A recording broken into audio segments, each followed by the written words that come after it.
Thank you for coming out in this lovely weather we're having. And we were supposed to have, oh, my thing, okay. So, we were supposed to have more people, but, unfortunately, I think because of the weather.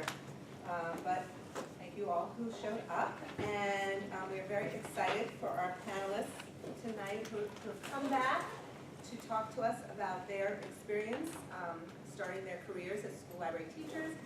And we have Chris Swerling, who is the library coordinator for the new public school system, who's going to talk about it from her end of things and hiring school library teachers and what they're looking for in school systems. And so I think it's going to be a really great program for us to all listen to and learn from. And we're going to start with Sarah. I had her last name before. Sarah J. Sorry. Sarah J. And Miss J. And she is currently working at the Upham Elementary School in Wellesley and graduated last May, and she's going to talk to us about her experience at the elementary school level. Sarah. Thank you. This is going to be the best behaved class that I've talked to all day. Well, the first thing I wanted to say is I was mostly going to talk about my interview experience because I've actually interviewed quite a bit. And last year, I was sitting there, and I went to an interview the day after this, then I ended up, that's the interview for the job I have right now. And I put so many of the things that people talked about into practice at that interview. And so I thought it was really helpful. So I thought it was fun to come back and share some of my experiences with you. So I've actually interviewed 5 times, 5 different schools and different districts for librarian positions. And I've interviewed 2 other times for library assistant positions.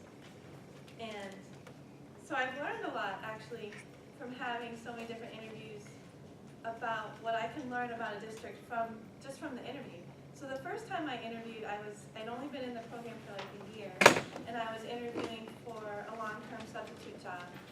And it was with 3 principals, and I'm afraid of principals. So I was really nervous. But the interesting thing was, and I only realized this later looking back, was that they really didn't ask me a lot of questions about my philosophy or what I do, or they just wanted basically a body who knew something about libraries in their libraries. And so looking back, I thought, wow, I should have known like from the beginning, from that interview, kind of what I was getting into, that wasn't a district that really supported their libraries. And so I kind of kept that knowledge in my head because as I went on and interviewed in other places, I found that interviews a lot more rigorous and people asked a lot more detailed questions about how I was going to do things. They wanted to know what kind of projects I had done. So you can actually learn a lot about the school and the district from the interviews, things that you would want to know before you commit to work there. Because I mean, for me, it was very important to be in a school and in a district that valued libraries and that was committed to having excellent libraries. And you can kind of figure out from the questions they're asking you if that's true, if that's where they're coming from also. And then I would always, the last 3 or 4 interviews, I would actually ask everybody in the room. That was the other thing for me that was really hard. Some of these interviews have like 5 or 6 people in them, and I get very nervous when there's that many people. I started bringing a tissue and I would pretend to blow my nose so I could like dry my face off, because it's just like all those people like looking at me while I'm answering questions. It was hard to think straight. So I just knowing that about myself and doing it repeatedly definitely helped. So there were situations where I would talk to my husband and say, like, I'm not sure I really want this job. And he was like, well, you should go over the interview if they want to interview you because it's a great experience. And I was like, oh, okay. I would ask everybody in the room to tell me what, in their mind, what was their idea of a great school library teacher. And I thought that helped me actually to find out if they were on the same page as I am. And you know, you could just tell from that answer that they gave you how interested they were in the position and what they expected of it. So that was actually very helpful for me. So the other thing I wanted to mention is I interviewed you never know why they say no to you. And I know people have said that before, but I interviewed for a position at an independent school that a friend of mine had put my resume in for, and I didn't get the job, and I came up with all these reasons why I didn't get the job, like I did this badly in the interview, and I did this,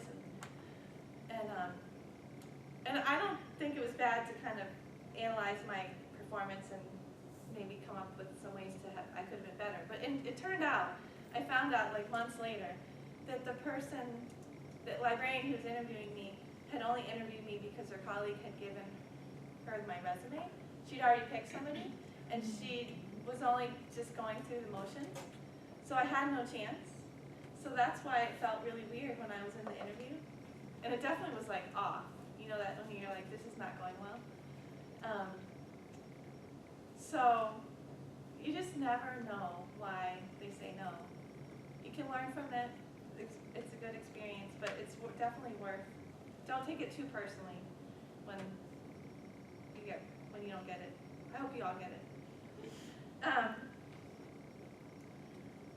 So there was a position that I interviewed for, and I actually decided that I didn't want it, and so that was a situation that caused me a lot of anxiety because I didn't want to burn any bridges. It was a district that I really think is a great district, and I would probably like to work there sometime.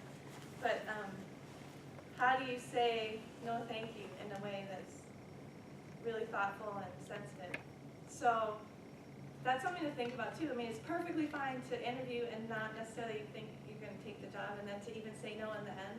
But you want to make sure they know that you appreciate the time that they took. There was like multiple interviews, and there was a demonstration lesson, and I just felt like this took a lot of time, and the fact that they offered me a position, I felt like very honored.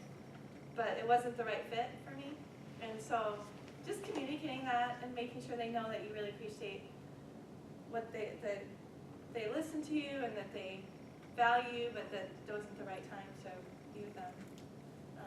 That's a really important thing to communicate. It's a very small world, the world of school libraries. Like everybody knows everybody. So you want to just be careful about saying the right thing and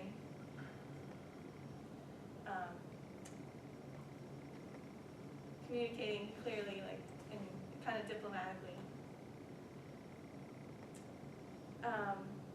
One thing that I did, I interviewed several times in the same district, and one thing I did that I thought really helped me the second time I interviewed was that the first time I interviewed, I went home and I wrote down all the questions I could remember that they asked me, and I wrote down what I really would like to have answered. So I don't necessarily think my answers were bad the first time, but I wanted to think through it a little bit better and give maybe more concise and focused answers, more on points, like sticking with my message. Two things that I did in my interview last November, right the day after this career panel, that I think were really helpful, was I did sit, I don't know if anyone was there last year, I did sit in the chair the way Susan said to, like I sat forward with my hands in my lap, and I did do a lot of hand gestures, which as you can see, I do. And I sat like really upright and leaning in, you know. And I brought my laptop, and I offered to show them some of the projects I had done in my practicum with students. And the principal wanted to see them. So that actually, those were two things that people talked about last year that I did, and I think it was helpful. The thing that sold me on that school was the principal. I mean, he said the library is the heart of the school, and I want a rock star librarian. I'd never heard anybody say that. I knew who wasn't a librarian, so I was like, I think I should work for you. Anyway, so I definitely think that sitting down and thinking through what they asked me and how I can answer them better, and actually wrote it out. When I interviewed in the same district again, that they actually ended up asking a lot of the same questions. So I was like totally prepared. So I think that's it. Thank you. I'd like to invite Erin McCall to come up, and she is currently the library media specialist in Galvin Middle School in Wakefield, and she also graduated last spring, and she's going to talk to us about what her hiring experience was like and what it's like to work in a middle school. Thank you.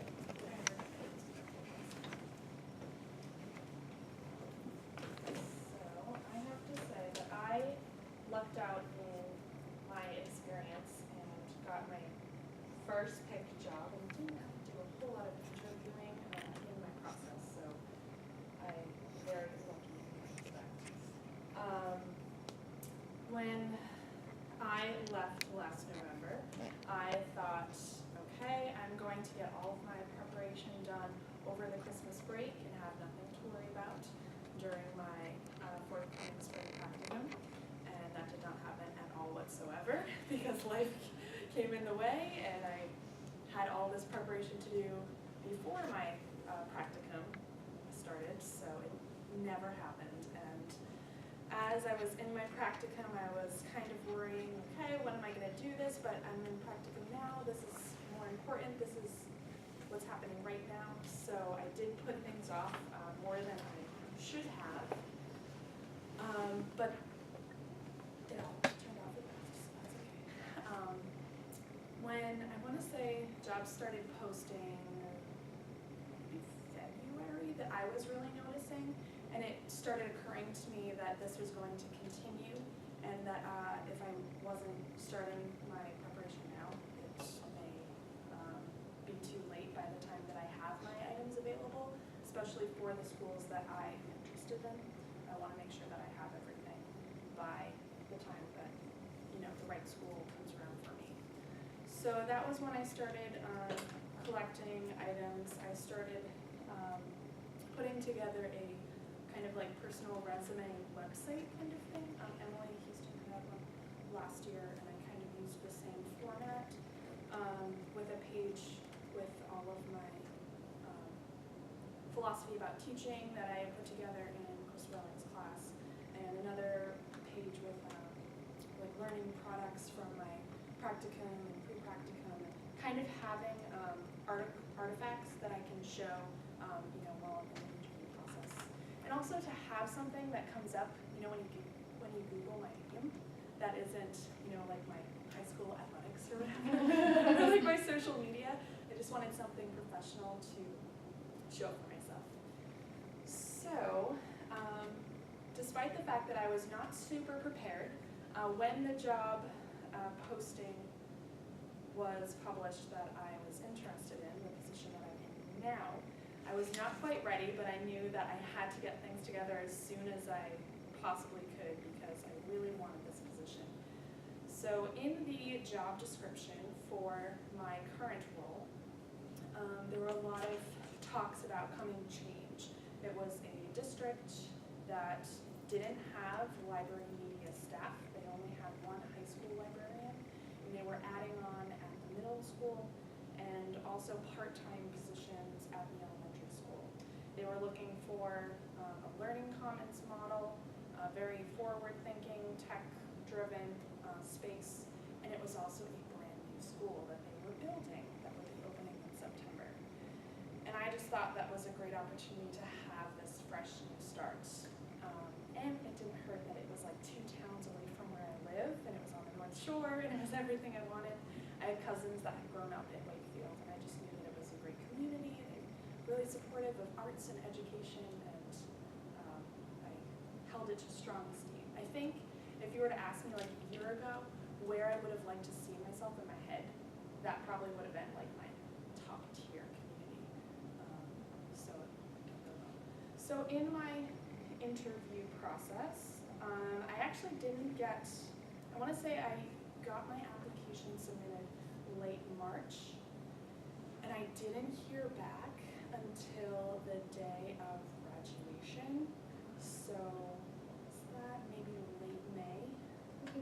So by the time that I had completely given out and figured that this job was absolutely taken at that point, I had applied to different positions and that's at the point where everyone is asking you how the job search is going, and you're completely stressing yourself out more than you have to because you have all this pressure going towards you. So I had applied to a couple different positions, had Fran emailing me with like every possible job that she thought I would be great for, and she knows this person, and I have to contact them.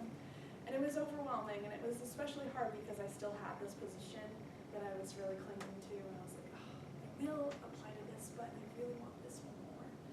So I was called for an interview the morning of graduation. We got a brunch. I was like, I don't know who this is from.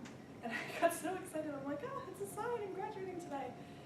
So for my first interview, and it was my first interview of all of my interviews, well, the couple that I had, I met at the old school, and they were building a new school right behind it. At the old school, they had a very traditional library space, and it was kind of like the babysitting zone where, when I was there after school, that you could just kind of tell that it was not used to its full advantage as a library. I met with a team of the principal, 2 computer technology teachers, a 7th grade, this is middle school, 7th grade science teacher, and 2 5th grade teachers. And it was in a small room. It was very daunting. I had brought with me a folder that had some of my work that I was most proud of that I did at the middle school level, and then also at the elementary, the 5th grade, because this was a middle school that had 5 through 8. So I kind of wanted to play up on both of those. My interview was really short, and that threw me off. And I think I was the last interview of the day, and they were ready to go, especially with a whole group of teachers. Now I totally understand because they're doing it on their own time, and I think it was like 4:30, and I would definitely be ready to go by then. But I did get questions from each person in the room, and I actually asked them the same question that Sarah asked. What do you see? What is your vision of a great librarian in school? But I kept having to catch myself because the title for the position was media specialist. It didn't even have the word library in it. And I think that kind of goes along with their 21st century vision, that despite it being a library learning commons, they wanted it to be more tech-forward people that were applying to the job, and not traditional librarians, I guess. So I kept catching myself saying librarian or library teacher or library media specialist, and thinking, oh gosh, they're gonna think I'm so old school or something. But it went well, and they called me the next week for a demonstration lesson, which I was totally not ready for, despite the fact that I knew that it was probably coming in the second interview. So for my demonstration lesson, I had been provided some materials about what they would like in the demonstration lesson. The school was going to Google Apps for Education. They had them in the computer technology classes, but it wasn't used by the whole school, and that's where they were headed for this year. So they wanted to see that integrated, and they wanted to see something about digital citizenship. So I think it was really great that they gave me specific parameters, because I could have gotten lost just trying to figure out what it was that I was presenting to them. And I had a great opportunity because at the time that I was job searching, I was also working part-time at an independent K through 9 school, and it was the end of their year, and they were like, oh, just do a run-through of your demo lesson with our 5th grade students. We're going to have 5th graders that day. It's the end of the year. We have nothing to do with them. Okay. So I had prepared my lesson and had 2 different reflection tech tools that I was going to try out. So I had like a plan A and plan B. Turns out plan A with the small group that I had went horribly. And I was so glad to have a plan B, because I figured out in my demonstration lesson that I did previously to my real one, I used Padlet, which is kind of like the new Wallisher, and all the students immediately started using it socially because they could see that others could see what they were writing. And I figured out that this was not the right tool for what I was trying to do. So I ended up having a Google form where only I saw their responses. And it turned out that that was better in the end anyways, because they were looking for innovative ways to use Google Apps for education, and they hadn't really been using it. So they loved to see that it was actually used and that they could, I showed them the student data in my interview that happened after that, and it was all very positive feedback. After my demonstration lesson, they brought me back and said, okay, so how would you say that that went? And it felt very practicum to me. I felt like Fran was interviewing me and asking me how my lesson went. But it was really great because they were like, well, we're a very evaluative district. There's a lot of walkarounds that happen and learning, self-growth, so we want to see how you think you did. And then they all provided feedback for me. It was all very positive, so I felt good about it. And I just thought, if this goes poorly, I'm going to be so shot for my next interviews because I just had it in my heart that I wanted this place. And I actually had another interview set up, I think the next day, at a different school, an elementary school. And it did not go very well because I think I had this expectation that whatever this is, it's not going to be as great as my first one was. My heart just wasn't in it. And I could tell as I was sitting there, listening to like my responses, I was like, you know what, I just don't quite have it. So an interesting thing happened when I was offered the job. I was told, so we're offering you the job, but if you take it, you cannot tell anyone about it for a couple weeks because we have someone in the district who applied for the job and they're going to be really upset that they didn't get the job, so we have to break it to them, but we don't want to do that until school's over. So I kind of sat around and I was like, okay, so I can't share my news with anyone but my mom, but oh, my mom's going to tell everyone, so I can't share it with my mom. And, so it turned out that the person who was the assistant at the time, so they had an instructional support person who was kind of running the library, but she happened to have a library background and had her master's. So she went for the job, but she was not a technology-driven person, and that was pretty much why she didn't get the position. They saw all the ways that I use technology in my projects and the ideas that I had that I pitched to them about using Google Apps, and that was kind of where she fell flat. And what I learned later was that I was still going to be working with her, and she was going to continue being the aide in the library, and that there were probably all of these hard feelings that she was going to hold towards me, this young 24-year-old person who took her job. It turns out that she's actually really great, and I work with her now, and she's been really helpful for me because she's been there for the past 10 years, so she knows all of the projects that are coming up, and so she can pull books and be a great aide. She loves being able to check out and process, but she helps me continue my position further, and she has spoken to me on many occasions and said, you know what, every time I work with you, I'm reminded of why you got this job and how lucky we are to have you. And it's really nice that she showed me that positive support. Yeah, so that was my job interview process. And luckily I had a positive experience. I didn't have very many interviews to go through, and I think that's really good because, like Sarah, I just despise the interview process, and I think it's like pulling teeth. And I think when you meet the principal and meet the teachers, you get a really good understanding of what the school environment is like and whether you can see yourself there.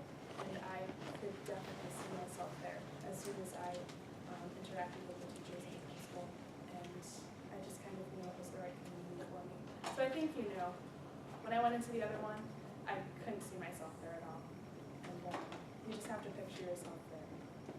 Yeah, that's all. Thank you, Erin. And now we go to Mairead. Mairead Kelly, who's in her first year at the Cambridge Ringe and Latin School, and she also graduated last May.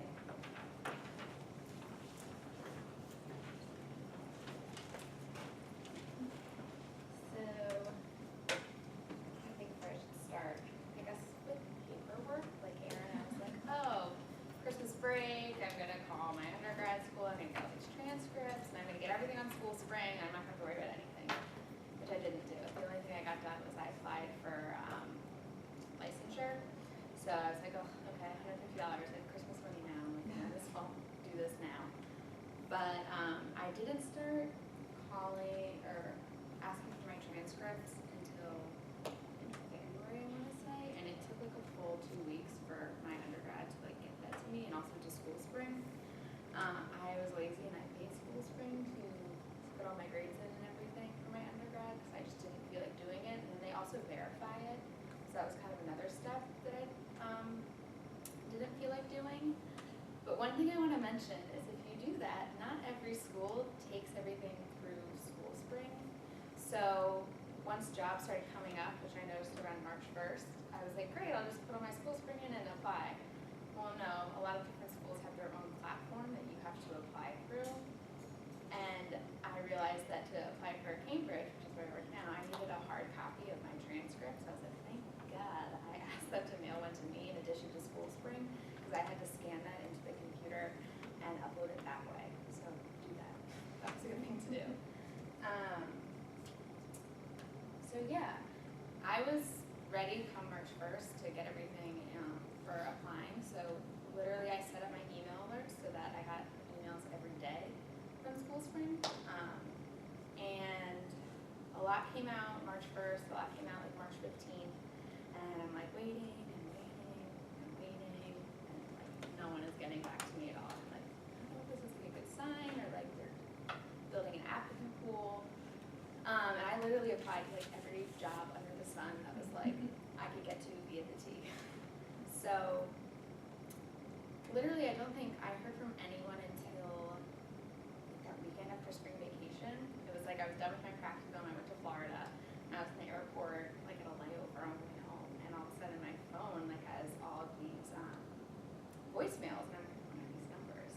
And that was when I noticed people started calling back, so don't be nervous if like no one's calling me, because I was like, great, I'm never getting a job, Sally Mae is knocking on my door. So yeah, I finally started getting callbacks. So the first one I got was from Boston Public Schools, but I ended up playing like telephone tag with this principal, so like we finally set something up for like mid-May, and it was the only time that worked. And the next one I heard from was from Chris. So my first interview was with Newton Public Schools at an elementary school, and I didn't really know which way I wanted to go because I had a great experience in both my practicums. I would say I was very lucky that my first interview was with Chris, because even though you're with this like round table of people, like questions are coming at you left and right, I could just like look at Chris and like pretend like she was the only person there. And I think just really being prepared. I brought this, and it has some of the artifacts that I used. I had like a high school one and an elementary school one, and I brought it in this because it was like something that could fit in a file folder that wasn't going to be super bulky. But I tried to bring stuff that was like colorful, like for the kids, I had that kind of stuff. And I tried to pull stuff that like represented different aspects of the library. So like I have an SAT prep pamphlet, I have a collection development list for graphic novels that I did. I had like an example of using the smartboard and things like that, so it's like integrating technology and all that kind of stuff. And one thing I'd recommend is really make use of your practicum to like throw in as many different features into those lessons that you can do as possible, and especially if you're doing that unit. So in my unit with the high school, I did this project with an English class, and it was like they were like looking at the creative process, and so I created this pathfinder where it took them to the databases, it took them to the different websites, and we also curated all these different TED Talks for them to use in site. So that was really nice to have that pathfinder to show them, and then it also showed this like really deep collaborative process that we did. And I also had a pre-assessment Google form that I had done with the students to kind of were with using any of these tools ahead of time. So they really liked that. But yeah, so my first interview was with Chris, and I got the job. And then my second interview was actually with a private school, which I didn't want the job at all. And if you do apply at a Catholic school, make sure that you like can really sell like why you want to work in an all-girls school or like work in a Catholic school, because they kept asking me about that, and I was like, I don't. So be aware of that. And then the next one that I had was at Cambridge Latin, which is the job that I had. And I kind of went in being like, I'm not gonna get this. Like so many people are applying, and like let's be honest, I'm like 8 years older than the seniors in Cambridge Latin. So I wasn't sure how it was gonna go, but I really liked my high school practicum, and I knew Emily was there and we had classes together. So I was like, all right, I'm gonna go for it. So my interview's like 10 in the morning, and I get there and it has like the panel.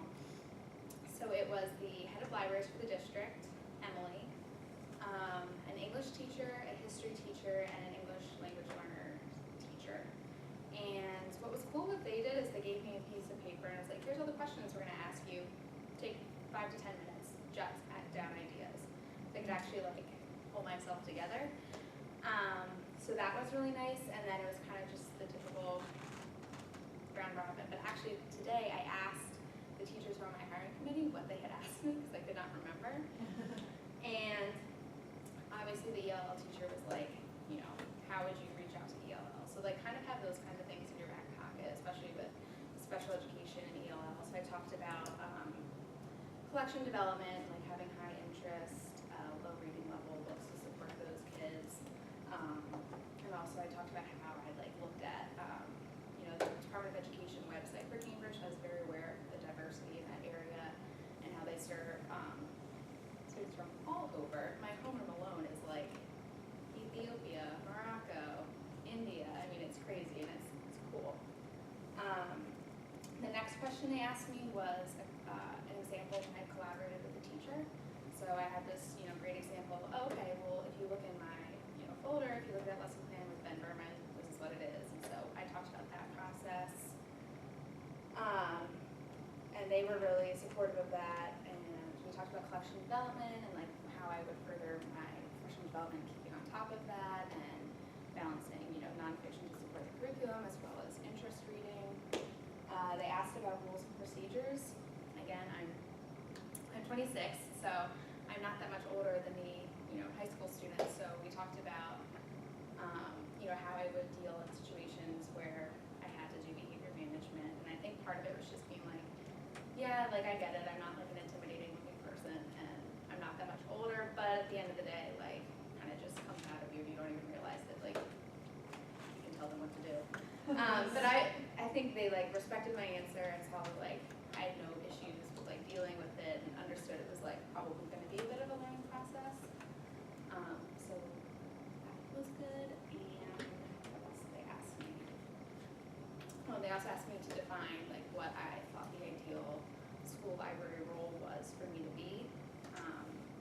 So I mean, it's kind of all that stuff that you see in all of your classes. I'm just going over that. And I also, like Erin had in my folder, the what we come up with in Chris's class with your philosophy for teaching. And so I kind of had that to fall back on when I was talking about that, which was really great. Yeah. And then so I had the interview and I was like, I think it went really well, but I was leaving and I was like, oh, was this the interview for the high school or for the middle schools? Because I had applied to multiple positions in that district. And so they're like, oh, this is for the high school. And I was like, okay, I thought so, because I'm all high school teachers, but I don't know. And she said, we'll let you know after we fill this position, you know, what the deal is. So I was like, okay, fine. So I leave. And I nannied through grad school, so I was getting to the house I nanny at like 2:30, and I get a phone call, and I'm like, oh, I'm late, do I want to answer it? But I did. And it was the head of libraries for Cambridge, and she said, you know, we want to offer you the job. And I said, are you kidding? What? Which I don't recommend you answering the phone that way. And she was like, yeah, I'm serious. And I was just like shocked in like the middle of Elliott Street, Jamaica Plain. And I was like, yes, I want it. Count me in. I'm there. So which I didn't even, I was like planning on playing it cool if like anything happens, but like that went out the door.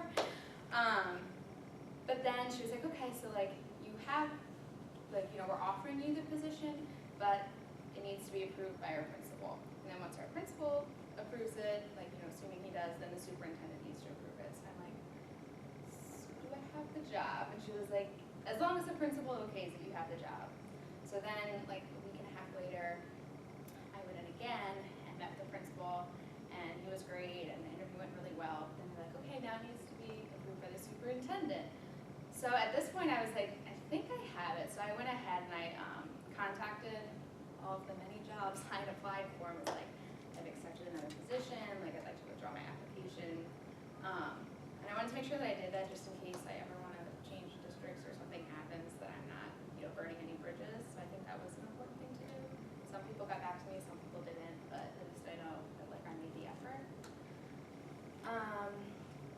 So yeah, I don't hear anything and I don't hear anything, and then I got like a big package in the mail from Cambridge, and it's like, congratulations on your position. They had like something for me to sign and send back to them, and that was that. But so the month of May was like a really awkward limbo period, so I was like, I think I have a job, but I don't know for sure.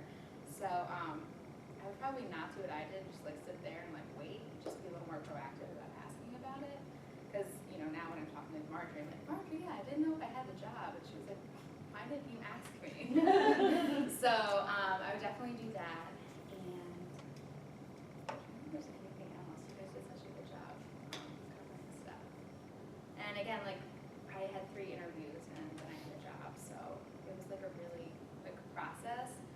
Once I actually started getting calls for interviews, but like that lag time between applying and then actually getting called for interviews was really nerve-wracking, so don't be nervous, because I think they get the ball rolling early and then they don't start going through stuff until much later on.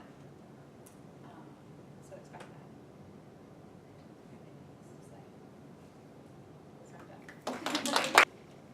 Well, it's really, I know I have a lot of questions, I'm sure everyone else does too, to jot down. But now we have Chris Swerling, who most of us, I think, know and had a class, you know the whole room. And we know that she's the library coordinator for the Newton Public School System. And I'm sure what we really want Chris to tell us is, how can we get a job? Here she Try to is. do that. I'm going to get the other side, okay? I cannot speak without my laptop, and I won't hook it up, so you don't have to watch the PowerPoint, okay? But I need it here. You want the PowerPoint? Yeah. You want it? Okay, you can have it. We love instructional materials, right? I should have known that, right? I should have known that. Yes, and it's good for visual learners. I should have known that too. Okay. So I'll just quickly kind of get set up here. And,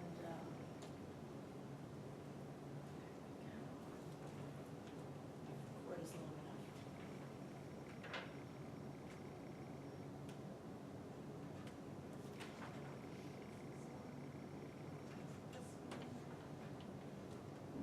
I haven't used this computer in a while, actually.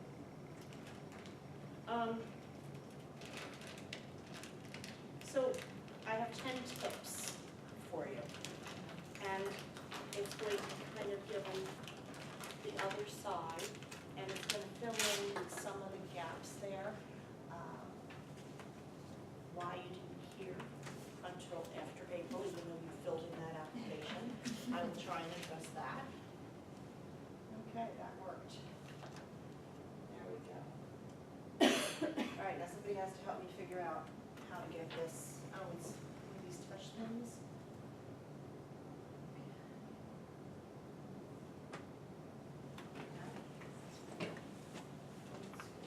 Keeping the lights on.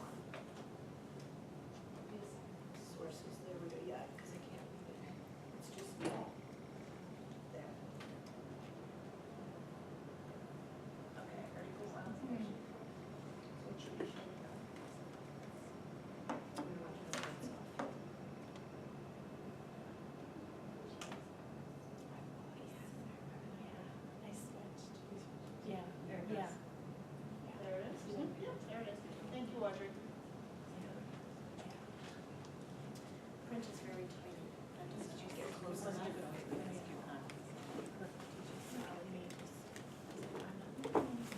right, so for your visual learners, it's tips and friendly advice for a successful job hunt.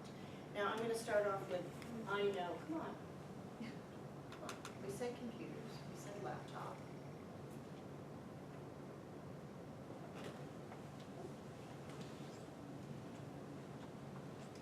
Things are fancier here in the School of Management.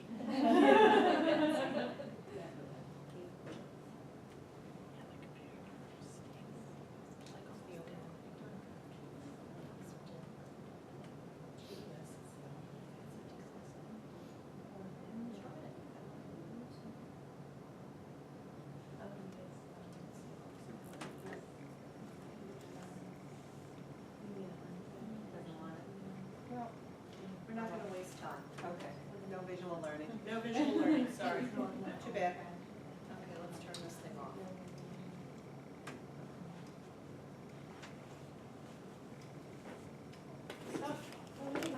Oh, I think that's the other. That's the other computer I switched off. So system is being turned off, there we go.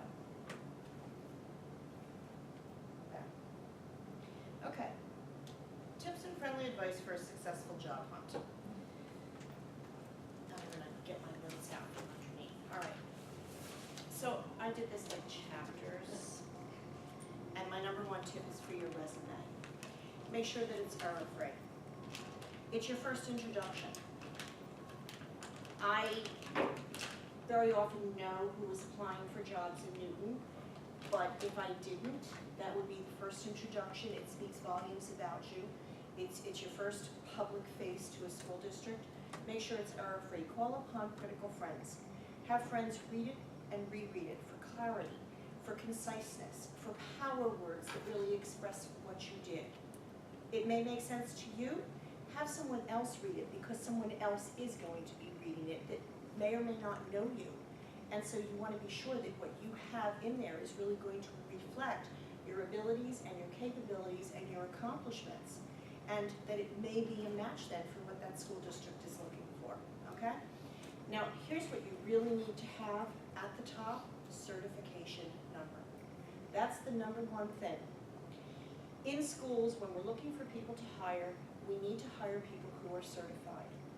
Each school and school district is required to achieve AYP, annual yearly progress. To achieve annual yearly progress not only means that MCAS scores have to increase, it also means that you have to have what is a highly qualified staff. Highly qualified means they are certified in the discipline in which they are working. For every person on the school staff throughout the district that does not have the appropriate certification, the school district is at risk then for not achieving annual yearly progress, okay? And if you have hired somebody without the appropriate certification, but it is anticipated, we still have to go through what's called the waiver process. And that's a lengthy process there. So, if you have not yet gotten your certification, and it may take anywhere from 4 to 6 months actually for your certification to come through from the DESE, after you have submitted all of your materials, what you can do then is indicate at the top of your resume a certification applied for, or if you already applied and it's pending. Give your prospective employer an idea of where you are in that process. You know, certification will be applied for upon completion in May or November, whenever it is that you are actually finishing your coursework and then going to actually make that application. Give them a sense of when that is, okay? Because we do have to know that you're certified. Does that make sense to everybody? Great, okay. I'm on to number 2 already. Now, your application. Mairead, I think it was you who referenced that it's an online application and not everybody uses the same platform. That's absolutely true. But you can anticipate, I think every school district really now is using an online platform of some form or another. So you can anticipate that you are going to have to complete an online application. Be complete, that's my best advice to you. Be very thorough and be complete. In any online application or even any paper application, you're going to have to provide references. Make sure that you talk to the people that you are going to put down as your references. sometimes job searches extend into the summertime, so the people that you have indicated if they're working in schools may not be available then. Make sure that you get their home address, make sure that you get their home phone number or cell number, as well as their work address and their work number, because they may need to be contacted. You may have interviewed for a position and not gotten it, but another position may have then opened up and you may have been the committee's second choice. So they may recycle back and they may want to offer that position to you, but they have to go through the process of checking those references. So it's really important that you give that complete information. Letters of references. This is something, just like Mairead said, that you need to have hard copies of your transcripts. You should have hard copies yourself of all of the letters of reference that you gather, okay, during the course of your career. You should keep your own hard copies because you can always bring them with you to an interview, as well as scanning them and uploading them into an online application. But you should have that packet for yourself at home. Make those letters of reference count, okay? If you are applying for a job, you want to make sure that you do pull upon your practicum experience. I think I've heard that from everybody that's spoken so far tonight. Take your practicum experience and extract everything that you can from it. There's certain letters of recommendation that I would be looking for, or any person who is going to be determining if a person is going to come for an interview. There's certain letters of recommendation you would expect to find. One would be from your practicum supervisor. Another would be from your field supervisor. Another, and this one's really going to count. So as you head forth to your practicums, think about this. You want to make sure that you're known to the principal in that school. The library field is not only a small world, the education world is very small. And you don't know when that principal that you did the practicum for in a school might not know somebody else who now is a principal who may be looking for a library position, and call and say, how was he or she in their practicum in your school? You want them to say, I don't know who they are. You want them to say, they were great, wow, they really worked well, really collaborated with the teachers on my staff and the school librarian there. That's the sort of thing that you want. So make those references count. If you've been working part-time at Target, that's great. It shows that you have a work ethic. They'll be able to say, well, she showed up on time and you know, she always was a good employee. But you really want to put forward those recommendations, those references that are really going to speak to somebody who may be examining 40 or 50 resumes to determine the handful of people who are going to be invited to come for an interview. Does that make sense to everybody? Okay. Take your time and be thoughtful in that online application. Something else that you can count on is that there's going to be a couple of essay-type questions, and they're there to measure your communication skills, your writing ability, and how well you can express your ideas. So take your time. You may have to go back, you may have to complete this online application over a period of a couple of days. You can go back to it, you can think about it, you can reread it before you submit it. It is important that you approach it thoughtfully. Don't try and rush through it, okay? It won't serve you well if you do. Your interview. When it comes time to arrive at an interview, and again, you may have applied in February. Those interviews may not take place until May, and there's a variety of reasons around that, including there may be impending budget cuts and the budget hasn't been established yet. It may be that the school, for example, has had a large turnover of teachers and the principal's trying to fill those spots first. That's not unusual. I have one of the schools in Newton. It's an elementary school, and over the last 3 years, they have had 16 new teachers hired. There's been a lot of retirements, and that was really the principal's priority in that school, was to make sure that there was somebody in that classroom degree kids, and then started to hire for any other positions, specialist positions that were open. So it's no reflection on any of you if you don't hear. You can always feel free to call. You should call if you're wondering have interviews been scheduled? Where are you in the process? Feel free to call if there is a library coordinator or library director or a department head that you can contact, do that. Ask them where they are in the process. They'll be able to give you an honest answer, okay? So don't sit there and worry like, oh, it's me. No, it's not. Okay, for your interview, here's some rules of thumb. 1, arrive 10 minutes ahead of time. Not only will that keep you from being in a rush and being flustered because you're running right up against the deadline, it also lets the school secretary, and this usually is what happens, the school secretary can then hand you the query form that you would fill out, or you can give those forms if they've been sent ahead of time prior to your interview. I always send the forms ahead of time and collect them then, but the query form has to be, there's only certain people in a school district that can accept those, and the school secretary in every school is one of the ones that's certified to be the query acceptor, okay? Everybody knows what a query form is, right? Okay.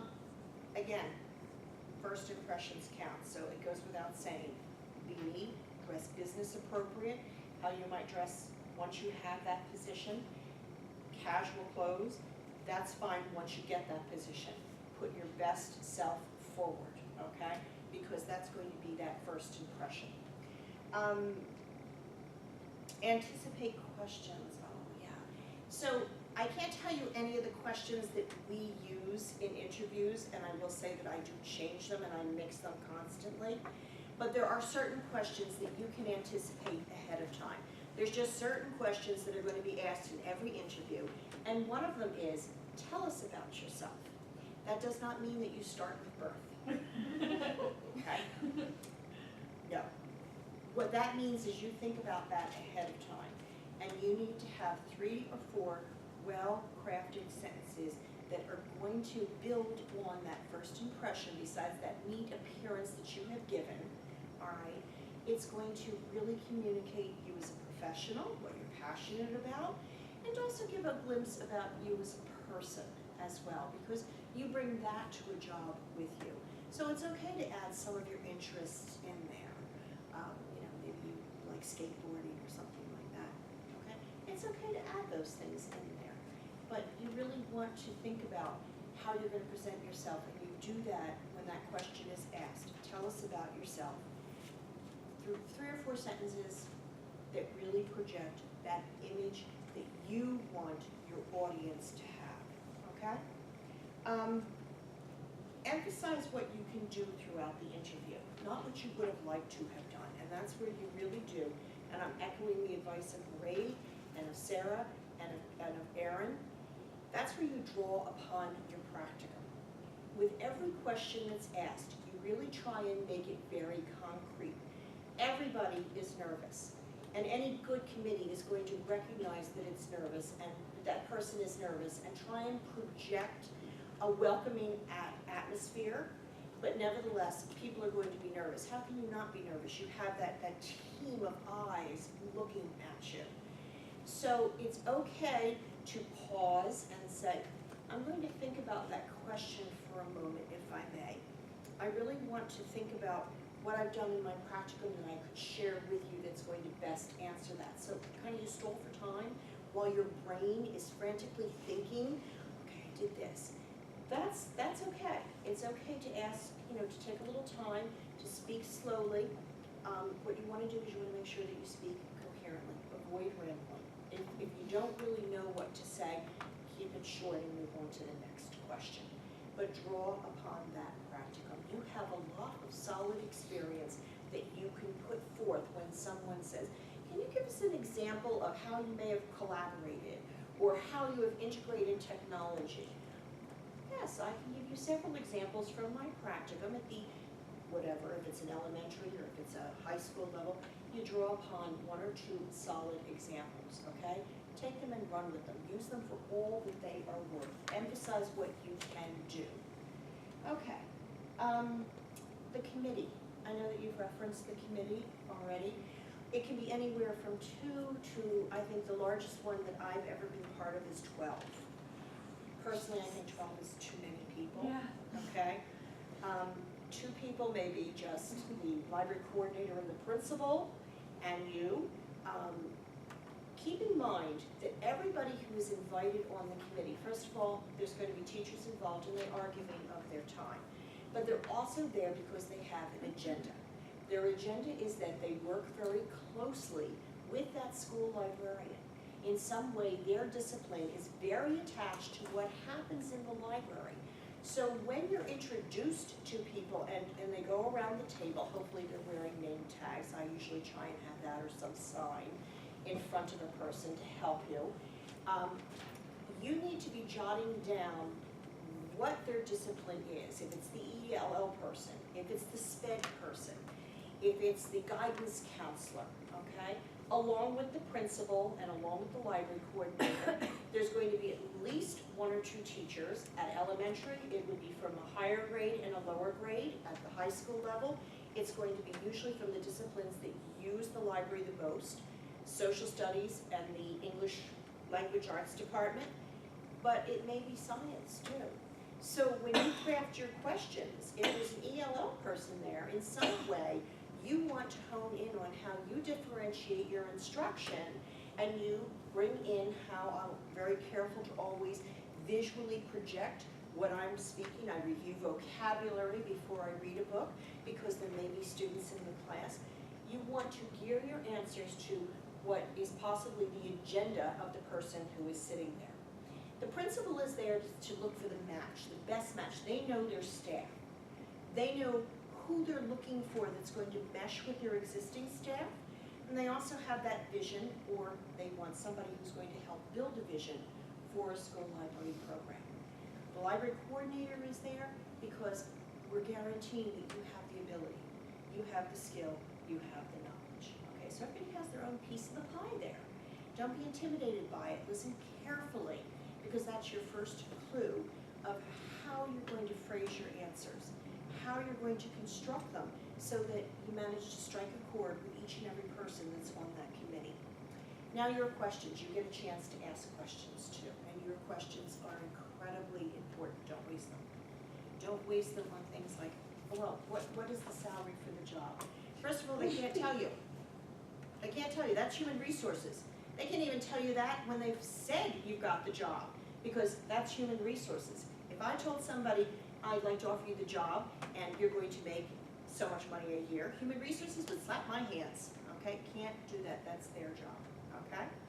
And a lot of factors go into that. If you really want to know what the salary is, it's public knowledge. You can find out the salary steps for any public school district in the state. You just look for it online. It's public information, so you can find out what the starting salary is, what top salaries are, and go from there depending on your experience, all right?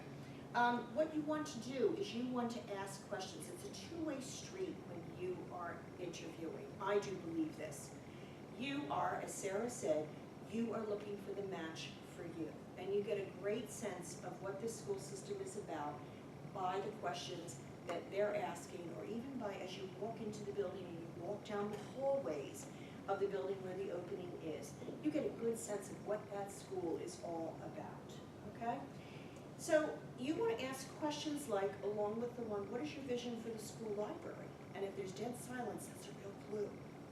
You want to ask questions, what are some of the examples of professional development you've recently provided for teachers? That lets you know if they're committed to professional development and have a vision for that. What are some of your current district initiatives? That lets you know if you fit into that picture. Can you tell me what the librarian's role is in the school? That lets you know whether that position is valued by the principal or even the teachers there, okay? So use those questions wisely, plan them ahead. Go with your set of questions. Go with, your dirty dozen of questions that you want to ask, and you can pick and choose from them, matching that interview situation. Now, one of the other questions that's guaranteed to be asked, do you have anything else that you would like to add that we haven't asked you? And this is where you bring in your entry plan. This is where you pull upon, as you've referenced before, the core beliefs. I'd like to share with you a core belief that I have, and I'd like to build on that and how I would bring it into the school library. If I'm selected for the job, these are the first 3 steps I would take. You don't have to go beyond this. You don't have to give them the whole plan then, but you give them that sense that you know where you would go, you know where you would take this job. And try and gear it towards not only the library facility, but also making outreach to teachers and to parents and students. Now, here's my words of caution for you. Your personal relationships are very, very valuable. Every one of you is friends with each other. You've been through classes, you've supported each other, you've worked together, you've collaborated, you've formed your own PLC. That is something very, very special. You will find yourselves, unfortunately, competing with each other for job positions. One of you will get a job, and one of you will not. Do not let that erode your personal relationships. It is not worth losing a friend over. There are a lot of factors that go into hiring somebody for a position. It is no reflection at all on you or your ability. In some way, a decision had to be made of who was perhaps the best fit for the school. It may be that somebody had slightly more experience, or if it came down to a practice lesson, which sometimes is asked when you get to the next step. I'm just talking right now about the initial interview process, but often it's narrowed down to 2 or 3 candidates, and they're asked to come back for a practice lesson, and perhaps even beyond that, there's another interview which gets into deeper questions, okay? Anything along the line can be the influencing factor, including who the principal themselves feel is the person that they're going to be able to work with best. There's a lot of factors. None of it should be taken personally as a reflection of you or your abilities. Do not lose friends over this, okay? Your portfolio. Mairead, you gave an excellent example, okay, because yours was small and could be photographed, could be reproduced. This is what you want to do. Very often a principal may be interviewing 4 or 5 people in a row for the library position. They may have come from a morning of interviewing 3 or 4 people for a classroom position. They've been in interviews all day. You're the 8th or 9th candidate that's come past them. Okay, it's great that you bring a nice big binder to pass around, but you should bring something that you can leave behind, and bring multiples to leave with every person on the committee. I recommend even a little tri-fold brochure with your picture on it. If you have an online site like what Emily created, fine, put a QR code there so that they can just scan it and see it easily. Think of it like a restaurant's menu, like a takeout brochure, or even their menu. You want to give them a tasting plate of who and what you are and what you stand for. This is where you stick one of your core beliefs too, right on the front page. And then you give them a little appetizer menu, you give them a little dinner menu, the entrees and the dessert. That's where you stick in a few photos. Make it something that you can reproduce for an elementary level position or a secondary position. All right. If you do the pamphlet style like what Mairead had, spend the money, do it in color. Okay. You really want to leave that, because then when you leave, you can leave that behind, and when the committee is starting to talk about the candidates, most interviews last about 45 minutes, that first initial meeting. It can go as long as an hour, but 45 minutes is about the target. So if you're the principal and you've sat through, classroom teacher interviews, and now you're doing library teacher interviews, no matter how good and how vested they are, it starts to become a blur. You want to leave something behind that's going to help you stand out, and you leave it behind with everybody, okay? All right, what do I look for? My committees, I charge them. I give them a charge, a mission beforehand, and I carefully establish that what we are looking for is not the person seated in front of us now. We're trying to look through a crystal ball to see who that person can become. That's where all that you bring from your practicum is very, very important, because we look at, and I think if you could do that during a practicum, then you could really take that and run with it and think what you could do in a couple of years, working consistently day after day with a teaching staff and a parent community and students that you would get to know. So that's what I'm looking for. I'm trying to look into the future based on what you've been able to do so far, what you can do, to what you could in the future do. I'm also looking to see, are you willing to take risks with your teaching? I'm looking to see if you are able to try something and think about how it went, and if it didn't go well, what did you do? Did you become just sort of frozen, you couldn't figure out what to do? Are you able to say, this is what I would have done differently? That's what I'm looking for. I'm looking for somebody who has resilience, somebody who has flexibility, and somebody who has a willingness to learn from their mistakes, because a school for children is a place where they're learning that too. And we have to create an environment where they're willing to try and to fail and to figure out what to do next. So I'm looking for what you did when something didn't go so well. And I'm also looking for, and I think that you'll find that this is a common thread through a lot of interviews, we're looking for how you resolve conflicts. So it's not unusual to have a question like, well, what did you do when you had an issue with someone that you didn't get along? How did you resolve that? We want to see how you can work through disagreements in a professional way. Be prepared to talk about both, taking the risk and working through. Be ethical. When you are approached and offered a position, you need to be appreciative, even if it's not the job that you're seeking, if it's not your first choice. Because that committee has gone to a great deal of thought, they've done a great deal of discussion, and they have honed in on you as the person that they would like. You really do have to be extremely diplomatic. You may be waiting to hear from another school, you cannot let them know that. You never want to say, oh, I'm being interviewed by this school, I think I'm gonna wait and see what they say, and then if they don't take me, I'll take you.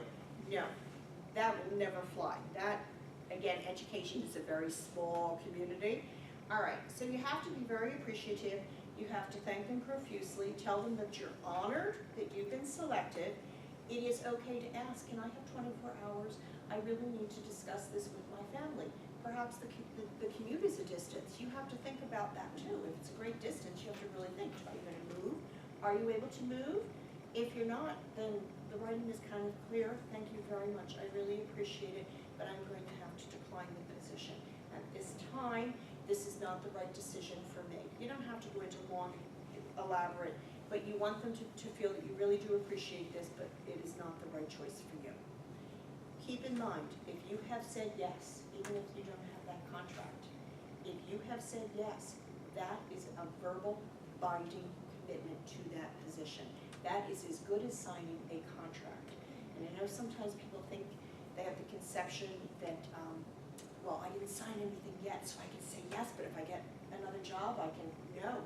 If you have said yes, you are committed to that school district. They have hired you, and it's now just a formality, and you didn't hear because it took time to get to the principal, to get a time scheduled for him or her to meet with you.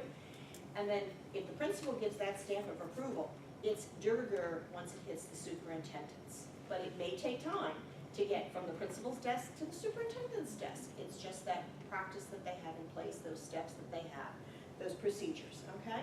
So keep that in mind. If you say yes, that's where you're going. Now, did you forget something in the interview? Did you forget to say something? Of course you did. Everybody forgets to say something, and they drive home, or they take the tea thinking, I wish I'd said this. Oh, why didn't I say that, okay? So here's what you do. You send a follow-up. You send a follow-up thank you. You send a follow-up email, and that's where you get the chance to say, I think that this is I bring to this position after the interview, I feel that my qualifications meet what you're looking for. I'd also like to stress, and that's when you get to kind of add on what you wished you had said, okay? Remember, don't become discouraged. You are interviewing them as much as they're interviewing you. You have to feel empowered when you go into an interview. And interviewing is a skill. You get better at it, as Sarah said, with each interview that you go for. There's a certain similarity of questions. In fact, what I would really encourage you to do is Google them. Google questions. Plan and prepare for this in advance as if you were giving the valedictorian speech, okay? Google these questions that come up frequently. You'll see them on the web. Practice them. Plan your answers for them because you will be asked something similar, and that's going to put you a step ahead in being able to answer them. Go on as many interviews as you can because it's the best free education you can get. And that's it. Good luck. I know many of you in this room, you've all been in my class. I think everybody but maybe you, okay? I know what you're capable of. I know exactly what you're capable of, and I know that the right job is waiting for you out there. and I know that you will be a gift to the schools, just as Erin and Sarah and Mairead are in the positions that they're in. There is that right job that is waiting for you. That's it.